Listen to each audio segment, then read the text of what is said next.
I've done a good many things in my life, and I've had a lot of jobs wished on me that I didn't hanker for. But I guess I got my foot in it, clawed up to my boot tops this time. You see, our Opry Hall at Punkin Center had been shut up a long time, 'cause they couldn't get anyone that wanted to manage it. It belongs to the village, and they had tried most everything in it. Had Lyceum Bureau, indoor Chautauqua, turned it into a skating rink, had a stock show in it, had community singing and high school debating. Then they had an Indian medicine opera company.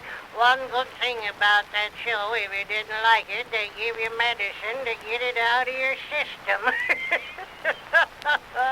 The last debate we had was, is or is not our country in danger of the Bolsheviki?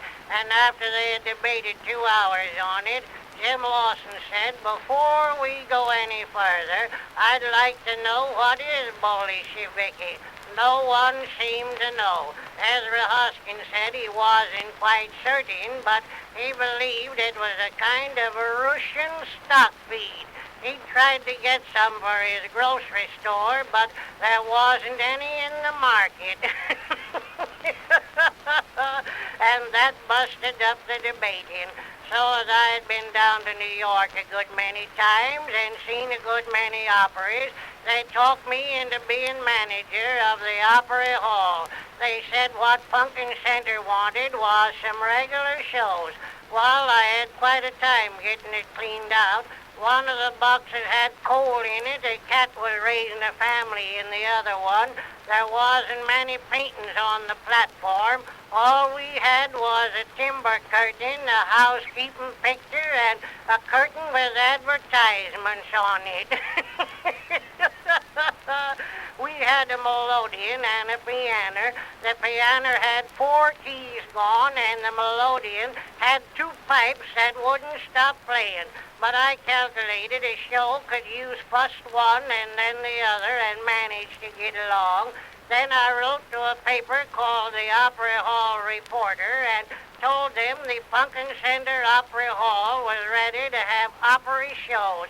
In about 2 days, a feller come along, said he was advance agent for The Girl and the Tramp, a show that had had a long run in New York. Said he was doing me a favor in bringing his show to Punkin Center, so I engaged them.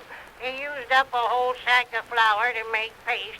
I had to furnish that. Then I had to rent furniture, get a pistol and a box of cartridges, carry wash water for the actors, and find places for them to board at, and go security for it. And when they got into town, there was more show than I had engaged. There was 2 gals and 4 tramps, and they wanted an orchestra. Well, I hired Charlie Sowers from Chillicothe to play the piano, Hank Schaefer from Polo to play a hand organ, and Jack Lederer, who was working on the Punkin Center Weekly Bugle, played a juice harp. When the show started, there was more laughing at the orchestra than there was at the show. There was all of 14 people in the Opry Hall, and 10 of them was passes. They may have had a long run in New York, but they had a long walk out of Punkin Center. We are going to have moving pictures soon as we can get the films, but your Uncle Josh won't be the manager.